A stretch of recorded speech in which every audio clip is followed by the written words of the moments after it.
We congratulate our president, Dr. Robert Sloan, an incredible entrepreneurial step to launch and expand dramatically HBU online education. And when Dr. Sloan got this vision, he put together a task force. October 2014 resulted in a plan to raise $7 million that God graced us to do, and to find two of the finest operators in America to come and actually lead the endeavor. And we found the two. Enter Dr. Stephen Peterson and Dr. J. Spencer. Welcome to Houston Baptist University. Thank you. Yeah, Thank you. Thank you. Thrilled We're excited to to be be here. here. Your previous university, you were served how long? 20 plus years. Yeah. And we both, all three of it, 20 plus years Yes, with sir. you. 22 years. Yeah. And we all go back. We're kind of old friends. Yeah. And we served a rather iconic leader at that university. And kind of, I think we all had a little bit of the same DNA. Tutelage of the founder. Yeah. And I mean, why HBU? This is amazing. Yeah. I'll start and just say, once we had the opportunity to meet with Dr. Sloan and hear his vision and his heart for not only education but Christian higher ed, we just got together and said this is something that we should seriously consider. And when you think about the years that we've spent in higher education and our background and how the Lord has brought us to this point, it just seemed like it was the right time for us to make a move, to come to HBU and use our skills and abilities to help launch this program and come alongside all the faculty and staff here and Dr. Sloan and be the point people to help get this thing off the ground. Jay? What? Yeah, we're excited to be able to expand on the vision, and very, as Steve said, very impressed with Dr. Sloan, and understand that this will most likely be a legacy that he's able to leave here at Houston. And we're excited about being able to help him with that. Excited to be able to work with you and rekindle that kind of vision that we all have experienced in the past. And so excited about taking something new and growing it. We both have that experience in the past. And so there's just a lot of things here that reminded us of a lot of things in our former institution that excited us. Houston excites us. Baptist excites us. The population, that's here, the growth that the resident program has been experiencing. I think there's a good solid foundation here at this institution that we can grow on and expand upon. And we're looking at not just domestic, but worldwide growth. Dr. Sloan led NCAA Division I sports. He came to Houston Baptist University and literally transformed the whole trajectory of the place. But this, we believe, we all feel as an executive team that this is probably one of the most stupendous steps we're taking. So just a little background, we beta tested online. Learning House and others came back and said the content of online education HBU notably superior. And so Sandy Mooney, our CFO, James Steen, our provost, and others, we joined a task force. We hired Dr. Ron Godwin and we said, come in. We took a year, we studied, we learned, we listened. And then we had this kind of little mountain in front of us. We had to put $7 million together in cash.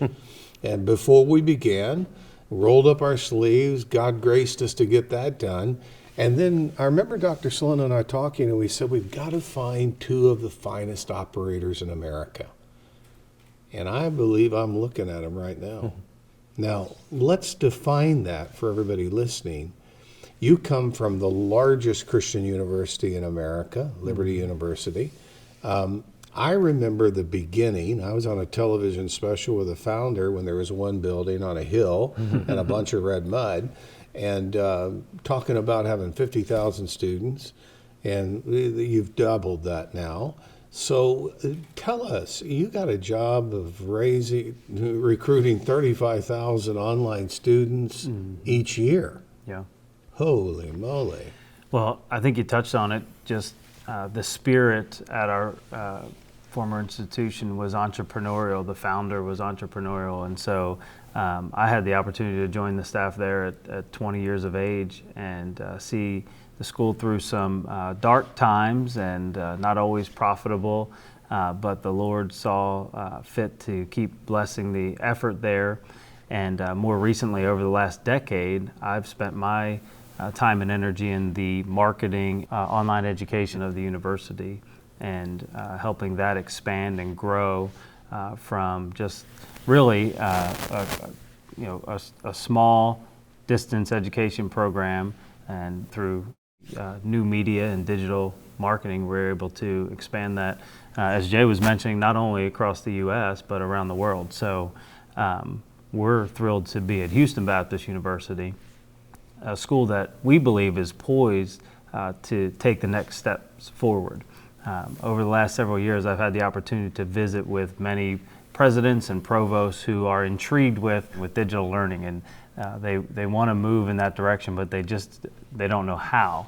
And when we came in and met with the President's Council and the whole team, from the president on down, we could tell had already made the culture shift that's necessary to take what's happening here on the 100-acre campus here in Houston, to take the world-class education that takes place every day here in our classrooms, and take that outside the borders of the campus and expand it through digital means. So we're excited to take on that opportunity and partner. And Jay, you innovated online high school. Yes. And there's a strategy behind that. Tell us about the start. You know, I'm the old guy of the team, so we go back a long ways in distance education prior to online, before Al Gore invented the internet. And so we were shipping videotapes all over the world. Had the advantage of having the studio and putting professors in the classroom and teaching all of that. And so we had that experience, and then also with marketing and recruitment for both that and the resident program for a period of years. And then the founder asked me to start in 2007 an online K-12 program. As people move and relocate every year to attend a brick and mortar school, well, why won't we do what we did with the university and bring it to them? And so, we started that program from scratch in the fall of 2007 with about 35 students. And, when I left, we had around 5,500 worldwide. So, it's been exciting, and that was a fun run, and we had a lot of good people in place to take it from there. But I'm a builder. I like to start things, and so the one thing that we excited us about here, as Steve mentioned, we've talked to a lot of other institutions that want to get into online learning, but a lot of the motivation for that is from a budget standpoint. They need the help to shore up their budgets. They look at online as a way to provide cash to help them run. But the problem is they didn't have the revenue to be able to get that thing started. They didn't have the seed money, so to speak. Capital. And that's when we look at what HBU has and the fact that the money's been raised.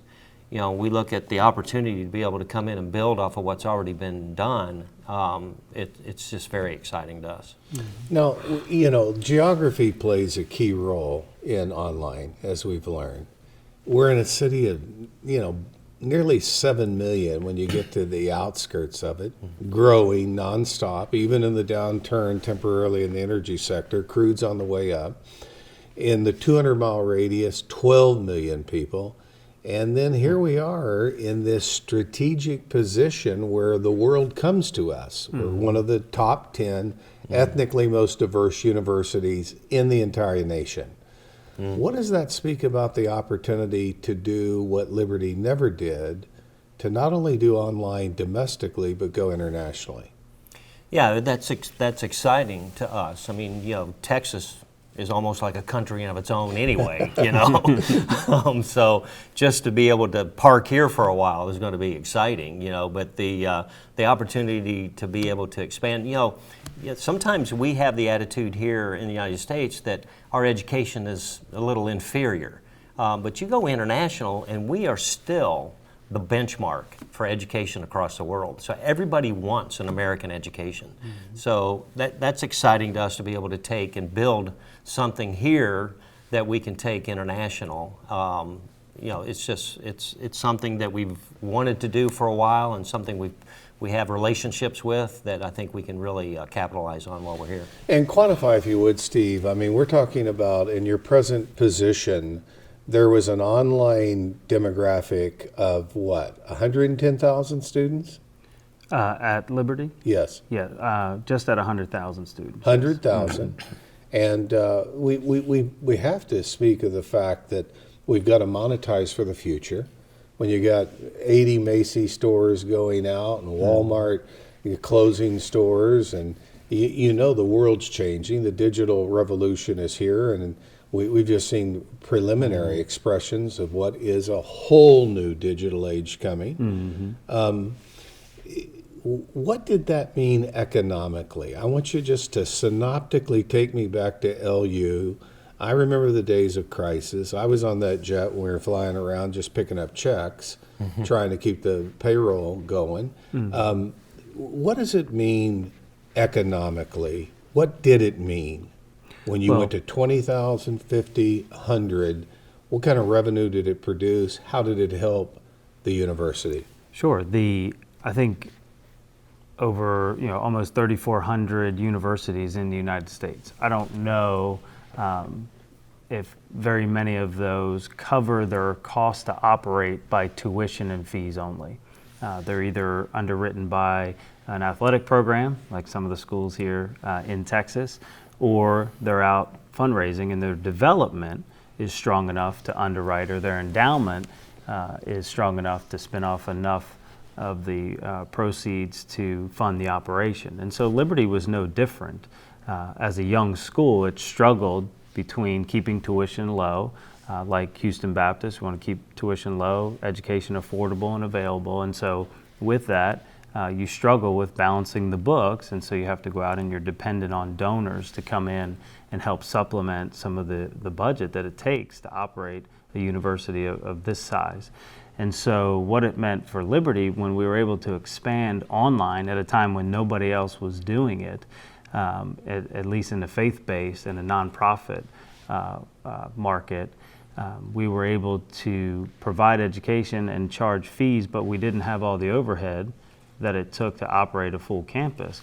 Now, there's a lot of expense that comes with operating a digital campus, but you don't have the bricks and mortar facilities that it takes to operate a residential campus. And so with that, you're able to keep tuition low, and then you're able to help subsidize the overall operating budget. And so as the enrollment began to grow, obviously, it's public knowledge, and it's been covered in major financial publications as well as the Chronicle of Higher Ed, the success of Liberty fiscally by operating its online program. So it's now able to operate and cover the full budget and expand both the online and the residential program. And so we're hoping that we can do the same thing here at Houston Baptist, that we can not only provide low-cost education to people who want to go back to school, make it convenient, affordable, but still the high quality that we have here on campus. But our hope is that we're also able to operate it in a way that it helps underwrite what we're doing here on the main campus and helps subsidize some of the things that we want to do and expand our growth here. And so that's what online education, just like we've seen in other verticals, that's what's happened in shopping and services and the way we book our airline tickets and hotels. And so education is no different in that we're able to utilize that technology, but we're able to do it at a lower cost, which allows us to cover the operational budget. And in the timeline history of Liberty, we're talking about from 0 to 100,000 students produce what kind of revenue? Couple billion? The last I looked at the endowment, or that I read about the endowment, was over $1 billion in net assets. And so we need to distinguish. We're not talking about some estate that got given. We're talking about online education. It's affordable, but it's not inferior education. And this is another myth that we had to blow through as we began our investigatory work. Harvard's doing online. Ivy League schools are doing online. Can you speak to that it is not a compromise of quality to go digital? Well, we've done quite a bit of study on that because of accreditation, obviously. You know, Sure. there's all kinds of accreditation standards that you have to follow as an institution if you want to remain to be accredited. So part of that is a word called comparability. So whatever you offer residentially, if you're going to offer that online, it has to be a comparable education to what you're offering in your residential program. So there's a lot of those types of things that we have to take into consideration, and you have to be able to prove through assessment and validation and look at your outcomes that those individuals who pursue and earn a degree online are able to get a job just like a person who pursued a degree in a residential program, that they're able to get into graduate programs of study if they graduated from an undergraduate program. So there's those types of things that help validate from a third-party resource, so to speak, from their accreditation, that this institution, what they're doing, residentially or online, because when they come in and accredit, they're crediting you as an institution. Mm-hmm. When you earn the degree, you earn the degree from the institution. It doesn't say this one was from online and this one was from residential. Exactly. It's a degree from that institution, regardless of the mode of delivery. It was still from that institution that met those standards of accreditation. But doesn't it truly, I mean, candidly, my daughter just finished a degree online, and she said, Dad, I got to know the professor better. He responded to me more personably because, you know, there were little prayer requests and some kind of serious things that were going on, and he was all over it. So there is no sacrifice of quality. I'll give you this example, and depending on what type of student you were, when you sit in a classroom of 15 or 20 people, it's easy for you to hide, right? The teacher asks a question and you kind of, I hope he calls on Jay, not me, right? I can kind of sneak my way through class. I remember those days. Yeah. So that's what happens in a brick and mortar classroom. We all know it. We've all experienced it since we were children. But in an online environment, because you're interacting with each other virtually, there's nowhere to hide. So for instance, the professor puts up a question and all the students need to respond to it. So whatever the content is, they address the student body and everybody has to provide some type of response. Well, in a classroom, that might not be. Maybe only 4 or 5 out of 15 could do that. And not only that, in many courses that are designed in an online format, you not only have to post your response to the instructor's question, I now have to interact with you and you, maybe 2 or 3 in a class. So now we're having this whole dialogue that sometimes doesn't happen in a classroom. So This notion that it's somehow inferior, I think that myth has been dispelled. There is the research that backs that up. And it's a great point to say, when the accreditation body comes in, they're validating the entire curriculum that the university is offering. Steve and I both have taught online for the university as well, and so we have the experience of having seen those types of discussions. And sometimes we have discussions about those discussions because I'm always surprised at how open and honest people are in a digital format that they would never share in a classroom. Sure. You know, and it just enriches that discussion so much more than what you would have. And not just that, but the ability to be able to share in community, you know, prayer requests, you know, with people in the classroom about what they may be going through, you know, and the others that come in and pray with them in their community, you know, discussion. So it's much richer, I think, than what you see a lot of times in a residential. So you're planning, and we're moving into the digital space, and obviously digitally marketing the brand of HBU Online. First year's budget toward digital advertising? Here at the university? Yes, sir. Exceeds $1 million to get the word out. Yes, $1 million. You can go a lot of bang for your buck digitally with $1 million. And you can also spend it real quick. You sure can. If you don't know what you're doing. 1,007 residential courses at HBU. Strategy is duplication of those residential courses, but an innovation of distinction in courses, distinction of professors and profiles, Google indexing.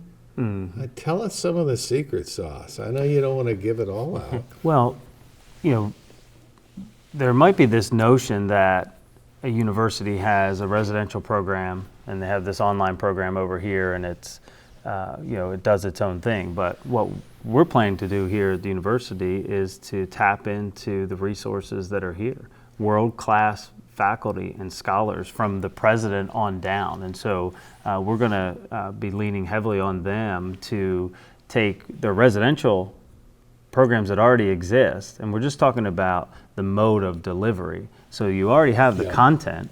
Jay was alluding to it, back in the 80s, they put a professor in a studio and said, teach. And they recorded it for hours on hours, and the class was literally 20 boxes or 20 tapes in a box, right? Called VHS. VHS, and that was cutting edge technology. So what we're saying to the professors here, and they've already begun to do it, you have the content, you have the knowledge base, you're the subject matter expert.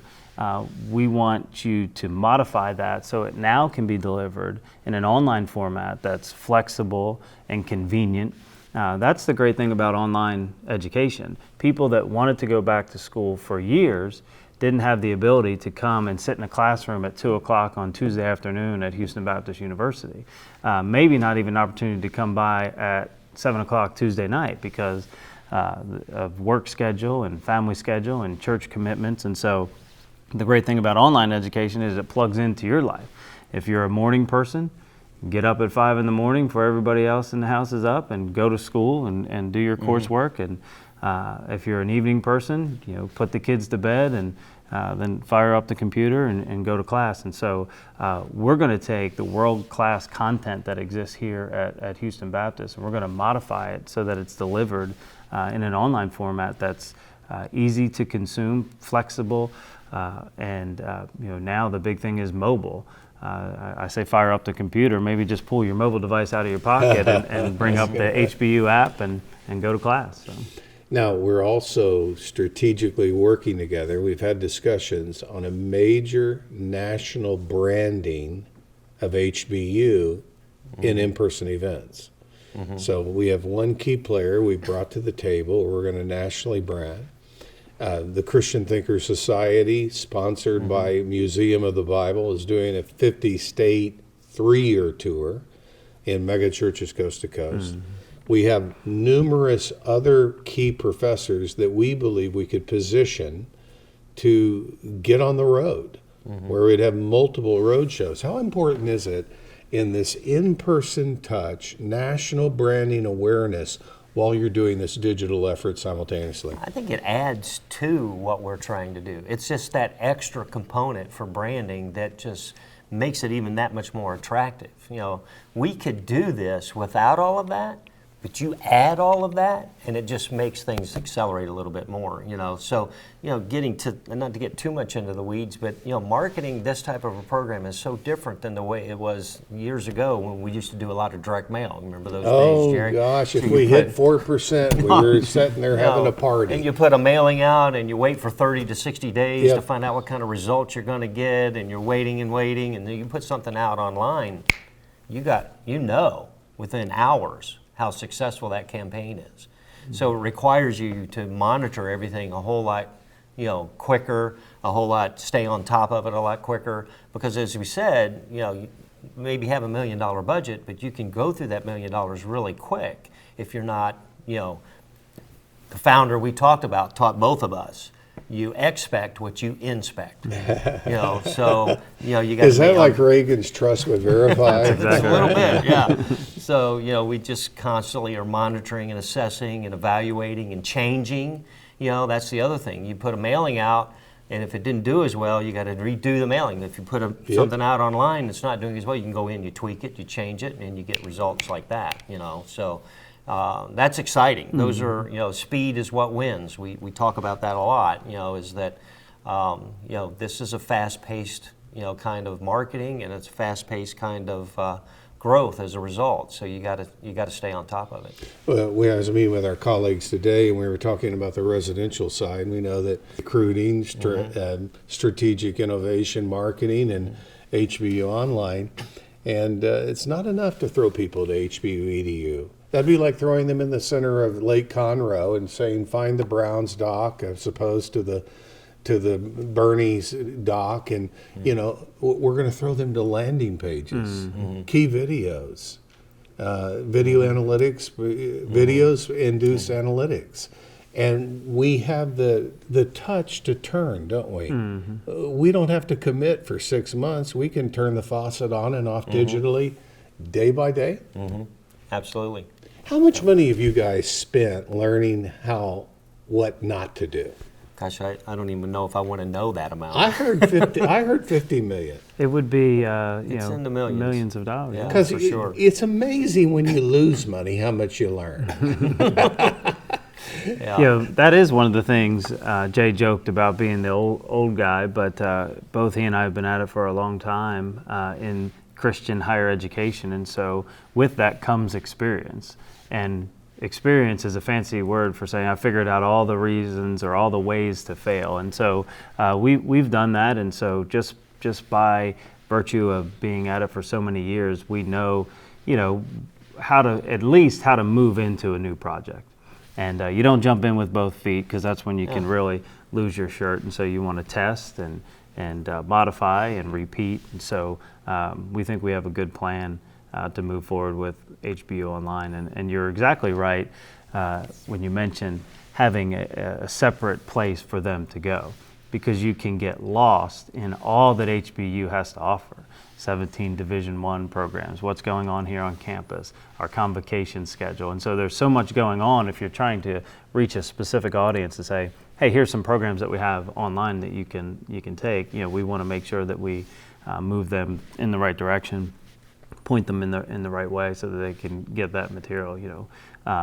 University websites are notorious for being the catch-all for everything, and it's hard to drive people to the right place all the time. We're talking to Dr. Stephen Peterson and Dr. Jay Spencer, Vice President of HBU Online, Associate Vice President of HBU Online and Operations. That talks to me about taking calls and rapidity of response, rapid response. I mean, there's a whole different set of rules in this world, isn't there? Oh, we can't call somebody back 5 days later, can we? No, it's usually within minutes. Within minutes. The goal, yes. And so we've got a whole different protocol, and the student is the customer. We're talking about Disney style, making them happy. Well, we came across that, several years ago. We live in a consumer age. That doesn't, change just because you're offering education. Absolutely. And there's so many different choices out there available for people now. So you start to be compared to the service you provide as an educational institution, just like you do with the service provided by your dry cleaner down the road.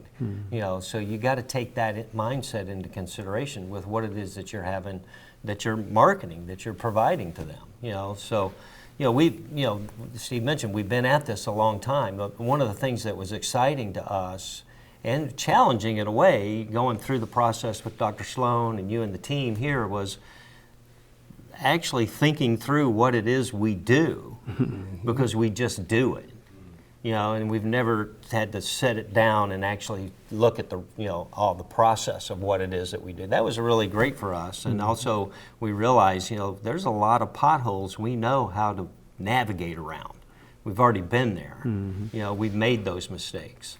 So, and it's not like we're trying to come into HBU and turn this cruise ship. It's a rowboat. It's not going to be difficult for us to get this thing started and turn it into a cruise ship. So that's really exciting to us. I remember that first meeting we had in October 2014. Dr. Sloan charged us to form an online task force. And I'll never forget that first meeting. And to see you two guys here and to know that we're getting ready to literally sound the gun and you guys get going. I can't tell you how excited all of our team is about you all joining us, and how supportive we're going to be to you, and just try to do everything we can to help you. Dr. Sloan has assembled a distinguished faculty. I mean, case in point, Lee Strobel in April 2017, 2,500 theaters, Case for Christ, Pure Flix movie. There's so many multiple ways of multiple personalities that can be leveraged with a unique distinction to HBU Online, is there not? Yeah, absolutely. Yeah, and we want to be able to tap into those distinguished faculty and allow them to take their content, as we were mentioning, and allow many thousands to view it. You take Dr. Strobel, for instance. He can come and lecture in the lecture hall here and at best do hundreds, maybe in convocation, several hundreds, thousands. But when you take content and you put it online, now we can have his curriculum going out to thousands of students who are sitting under his teaching and going through programs that he's helped design. And so I think that is one of the things that drew us to HBU. Not only were you poised because of the legwork that has been done since 2014. This wasn't 6 months ago that you guys woke up or Dr. Sloan woke up and said, hey, we should talk to Steve and Jay about doing something online. This is years of work. And when we showed up, that was clear. And it was an opportunity to talk about, okay, well, where would we go from here? And that's one of the reasons we're here today. Just one final question, and then we'll come to an end. The demographic of the online student is not just undergraduate, although I'm sure there's a component there, but what is it, 35 to 55? Mm-hmm. Yes. And a military component? Absolutely, military component. And we're in Texas? Mm-hmm. Holy moly. Is there a large base in Texas, I believe? Yeah. And Steve likes to say, that the typical online student, adult learner, what priority is education in their life? If they're like us, I mean, you've got a wife, you got children, I got grandchildren. Yes. Got a job. Where do you fit that in? But they're doing it, and we got to be sensitive to that. When we're delivering that type of education to those individuals. So, most probably 40% of our growth or the programs are going to be graduate programs, and so we know those people already have jobs. They're they're looking to improve themselves. We want to provide a quality education for them to be able to do that in their lifestyle, so it fits. Meets them where they are, yeah. I remember go ahead, Steve. Well, I was just going to add to that and say you're absolutely right. These are professional working people, and they fall into a few different classes. One we would call unfinished business. Yes. And there's many who have had some false starts at school and some at 2 or 3 different schools along the way, and so now they find themselves in their 40s and they've been to 2 or 3 schools and they haven't finished. And what we want to do is we want to come alongside those people and say, hey, let's look at the credit you've earned. How can we put that together, get you on a track to complete that degree? It's a thing that never leaves somebody. That's unfinished business. They want to complete that degree. And then there are those who want to go back and add on. And you left school at 22 and now you want to go back and get the master's in education or master's in business. And so we want to partner with those. And then of course our men and women in the military, we want to partner and come alongside them and say, hey, while you're serving us, let us come alongside you and help you achieve those goals. And the government helps subsidize the cost of that education? Absolutely, yeah. They do a lot for our soldiers. And we have a friendly administration and a potential Betsy DeVos in the Department of Education. We were recently at the presidential prayer dedication. And my goodness, good days are coming, aren't they? Yeah. And I got a feeling we don't even have an idea of just how phenomenal HBU Online is. Yeah, and I want to add too that while Steve and I in this process of going through and all the investigation, the interviews, all of those types of things, it became very clear to us right up until the last hour. God's hand was in this for us, that this was a calling, that this was a mission that God had put us in touch with HBU to do this for you guys, to do this with you guys, to come in and partner with you. And it just became so clear and evident to us in those final weeks that this was of the Lord. Well, I can't say again on behalf of the entire HBU team how excited we are. Dr. Stephen Peterson, Dr. Jay Spencer, Vice President, Associate Vice President, so HBU Online and Operations. And they are on board, and you're going to hear so much more about them in the days ahead. Guys, thank you so much for joining us. I want to add with this thought. We put together a business plan after careful research, And it seemed our projections were 10 years would produce 10,000 students. And I got to be honest, when you guys came back and said, we think we can get that done in 5 years, that about took our breath away. I don't know what the percentage growth is of new students, but that's quite high. Everybody's excited. Is it daunting for you?